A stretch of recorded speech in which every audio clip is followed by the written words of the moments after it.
Welcome to All Things Policy, a daily podcast supported by Pragati, a flagship media initiative of the Takshashila Institution. We're a bunch of policy nerds based in Bengaluru, and we like to bring a fresh perspective to Indian affairs and an Indian perspective to global affairs. So grab a cup of coffee, sit back, and join us for today's chat.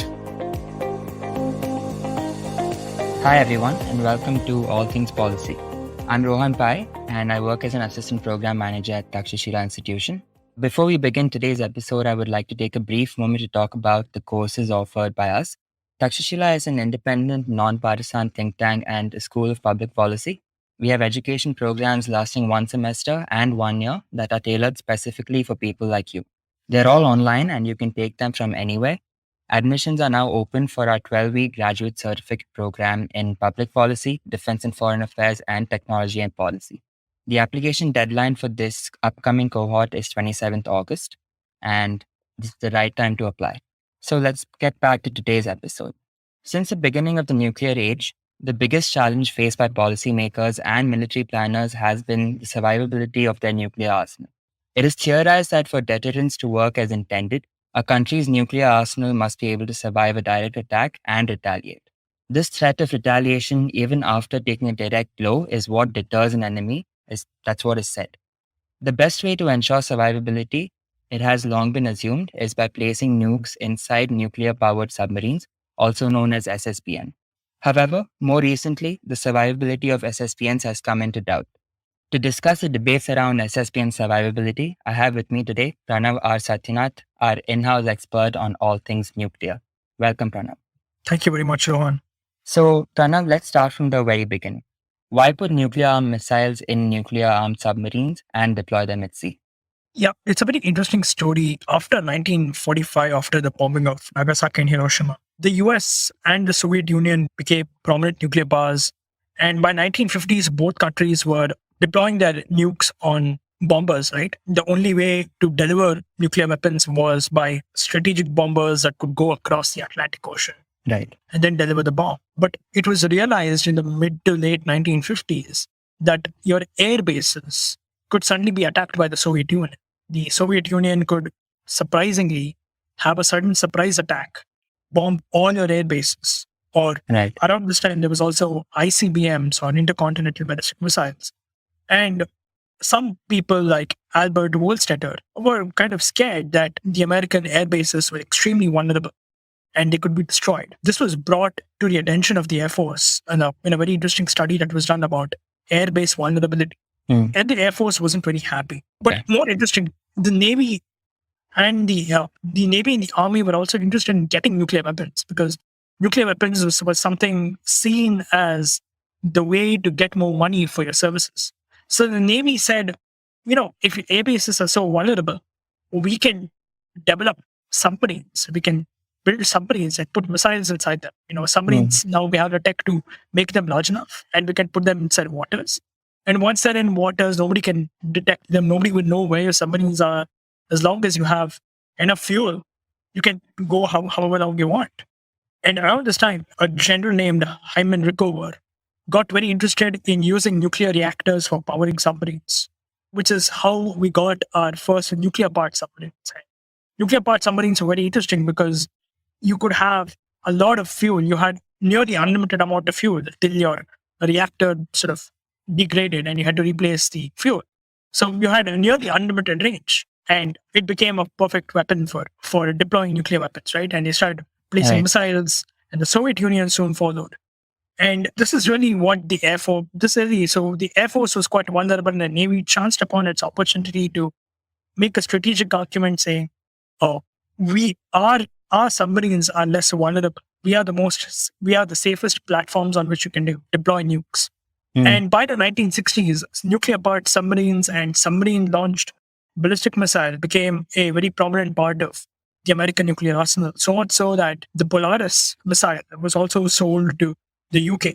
And the UK had to cancel all its other programs and dedicate its resources to buying missiles from the US. So that's the very early history of how submarines came into and why nuclear-powered submarines suddenly became prominent. The other thing I want to point out is it's also the noise. So diesel electric submarines, what we call, are less noisy. But these electric submarines always have to recharge their batteries. So at some point, they have to surface up. And these Right. electric submarines run out of fuel more often. But nuclear submarines make a little more noise because the way the reactor functions generates a very recognizable sound, which can be detected by the enemy on sonar. But they provide the advantage of having longer ranges. So the nuclear powered submarines became overall the preferred platform for deploying nukes on missiles. Okay. So were SSBNs always so vulnerable, but it wasn't known publicly? Or is it a recent trend based on the availability of mature technologies to detect submarines? Yeah, the interesting question about vulnerability is that throughout the Cold War, there was this assumption that American and Soviet submarines could move across the Atlantic Ocean and the Pacific without getting detected. And everybody thought that, okay, the Soviets the Soviets had very big submarines. If anyone has watched Hunt for the Red October, they know what kind of submarines the Soviets had. And so Soviets were, even though the quality of their missiles and equipment were not up to the mark, it was still considered that subs are the best. It was only much later that we got evidence that the Americans were able to detect Soviet submarines even when they were deployed. Right. So the Americans had something called as the Sea Surveillance Network, which was also called SOSUS, the short form of that. And this was undersea cables and sensors that could capture the noise of a submarine while moving. So in 2015, some declassified documents provided some evidence suggesting that the Soviets were actually much, much more vulnerable and the Americans could literally stalk Soviet submarines. But there is a reason to be skeptical about, unlike video games, unlike what we think about detecting submarines or detecting missiles, in real world, you have hits and misses. The way submarines operate determines how it's detected or not. So there is some reason to be skeptical about whether SSBNs were really vulnerable during the Cold War, but we don't have enough evidence to suggest otherwise. So we have to go by the evidence saying that Soviets were somewhat vulnerable in some areas of the world's oceans. All right. So digging deeper into that, what are some of the key trends today that place the survivability of SSBNs in doubt? Yeah, that's the debate that we're having more recently. So during the Cold War, you did not have good enough sensors. You did not have radars and Earth penetration imaging satellites that could detect heat signatures from submarines.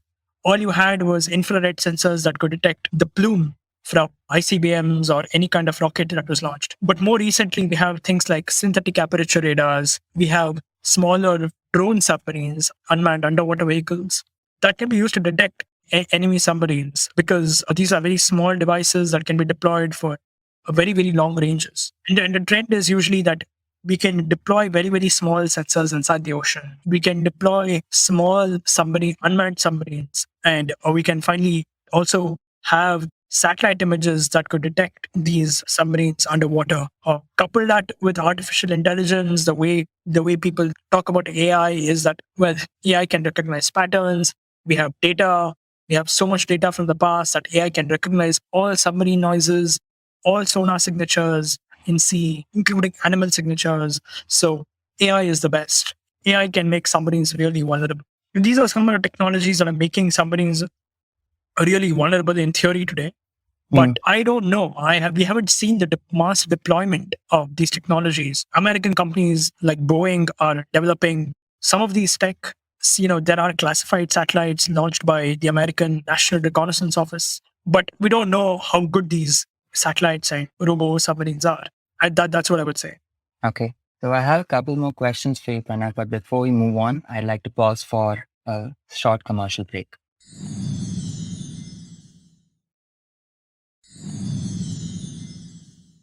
Yeah, welcome back, everyone. So we were discussing about the vulnerability of SSBNs. And next question I had for you, Pranav, was if in theory there are real theoretical leaps in detecting submarines, do you think there are reasons to be skeptical? Yes, there are reasons to be really skeptical. And I would go back to the Cold War and how we think about sensors. If people have watched Hollywood movies, it's usually assumed that you have a massive screen in which the nuclear planners and the army planners have all the information. But there's a thing that comes up there's a blip, and you're able to see how this blip is moving on the screen, Yeah. and so on, right? And it's quite sci-fi-ish. It's quite exciting. You would think that the army would have, or the military would generally have such high tech, because Yeah. we assume that the military always gets the best tech, right? There's this internal assumption that your iPhone is not much better than the military, but in fact, it's false. In many cases, your iPhone or your smartphone is much more powerful. It has much better sensors than what a military platform would have. So the first I would say is that the way submarines used to be detected by sonar, you would have a sonar officer in a submarine, and Mm. this sonar officer would be trained to recognize different sounds, right? So he Right. or she would be wearing headphones and still wear headphones, and they listen to all the noises in the ocean, of whales, of sharks, of small fish. If there's an enemy submarine, and if the enemy submarine, somebody inside the enemy submarine drops spanner, let's say, that Yeah. sound will reverberate across the ocean. So generally, the way to detect was you would roughly know now how enemy submarine sonar signatures are like. And as Mm. soon as your passive sonars or your active sonars detect that signature, your sonar officers would match that with his or her previous recording of that sound. And that's how we were able to classify submarines. So there was human intelligence essentially involved recognizing patterns. AI can't do anything much better because humans have for very long have been detecting these sounds. It's about how you detect these sounds and no special patterns on it, right?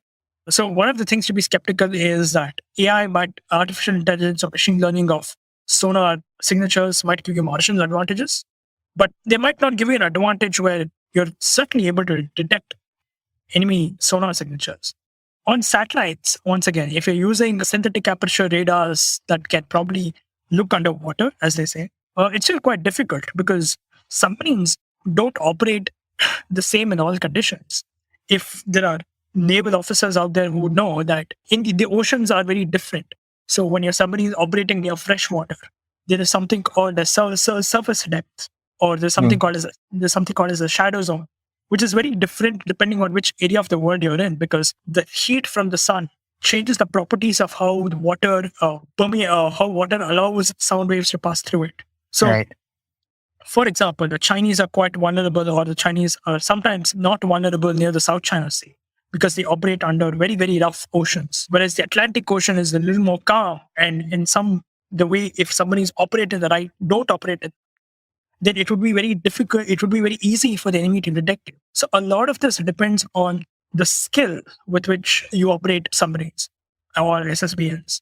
So the first thing you should remember is that your submarine or your technology is only as good as how the operators inside the submarine operate. If you have a bad crew, if your crew does not know how to hide even in the best of conditions, then you're obviously going to get detected quite easily. But if you have a very well trained crew, then you could take advantages of all the natural all the natural surroundings, and you could hide your submarine in waters quite well. Second, another vulnerability I was bring is if you have, say, small underwater unmanned drones that are detecting submarines, you could also have the enemy deploy such small drones, which is able to replicate other sounds, right? It's not very difficult if you have artificial intelligence or if you have technology that can replicate animal sounds or create noise to mask your own submarine sound.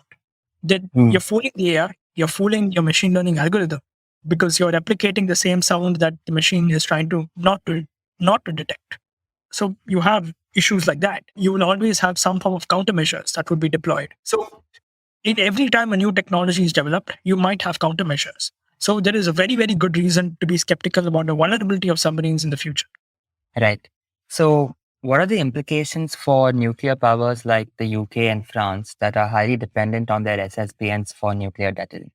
Yeah, the implications is quite one of when they're going to deploy the spec. France has a dyad. It uses a submarine, and it uses its fighter aircraft for deploying nukes, right? So, and the replay and the modernization of these is still not underway. France is Mm. using some of its older submarines from the late 1990s. So, it will be quite a while before France catches up and deploys. So, let's say if France deploys new submarines in the 2030s, then this submarine will be in service till the next century Oh. because military equipment have gotten so expensive that you can't replace them every 20 years or 30 years like they used to back in the Cold War. Mm. And the same is problem is for the UK. the UK has it has one submarine that's at sea at every single time. And this is the only form of deterrent that the UK has. The UK got rid of its aircraft. The UK does not have any ICBMs. So SLBMs are the only way in which the UK can deter. The same problem is with the UK. If the United Kingdom does not have, if it replaces, then it can't catch up with the technology. So you might still have a vulnerable SSBN, which is going to be a problem for the UK. I'm sure that they might think of countermeasures, but if vulnerability really becomes a problem in, say, 2050 or 2060, then there is a possibility that both UK and France would switch their strategies and go back to having some other form of deployment, either in aircraft or missiles. But this is very speculative. This is far down the line. All right. So finally, let's go over some of the more unusual cases in submarines and nuclear weapons. Both these cases seem to be in the Korean Peninsula and to some extent Pakistan.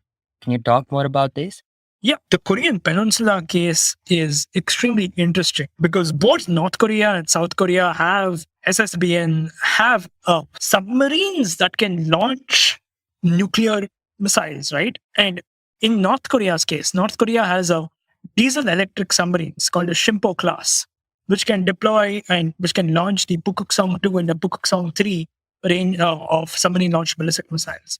So the North Korean arsenal has a diesel-powered submarine, but can launch nuclear missiles. Okay. The South Korean case is even more interesting. South Korea has a submarine called a KSS-3.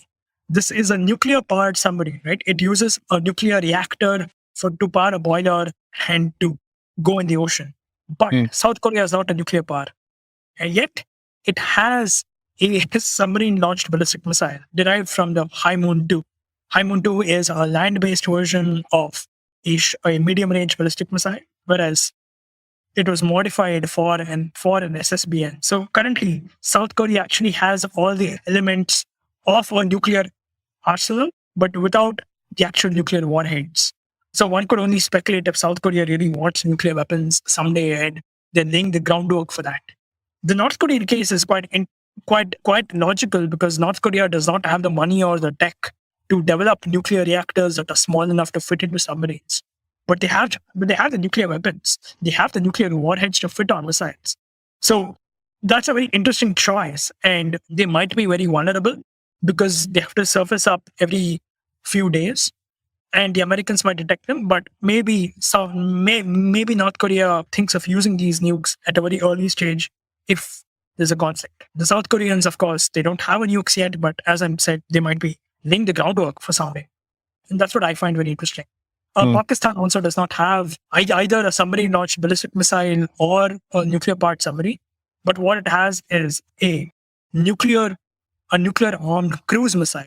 So it can launch cruise missiles from its diesel-electric submarine. So that's what I find very interesting. I'm sure Pakistan wants to acquire more long-range nuclear-powered submarines, but we don't know. The timeline is very uneven. Their country does not seem to be a program for a Pakistani nuclear-powered submarine. Right. Thanks, Pranav. That brings us to the end of today's podcast. I learned a lot from your insights, and I'm sure the audience did too. Thanks, everyone, for joining in. Yeah, thank you, Rohan. Thank you for hosting the podcast. If you liked our show, don't forget to check out other interesting podcasts on the IVM network. You can tune into them on the IVM Podcast app, ivmpodcast.com, or wherever you listen to your podcasts. You can also follow IVM on social media. The handle is @IVM Podcasts on Twitter, Facebook, and Instagram. And hey, if you'd like to dive into Takshashila's research on technology, strategy, and economic affairs, check us out at our Twitter handle @TakshashilaINST or our website takshashila.org.in.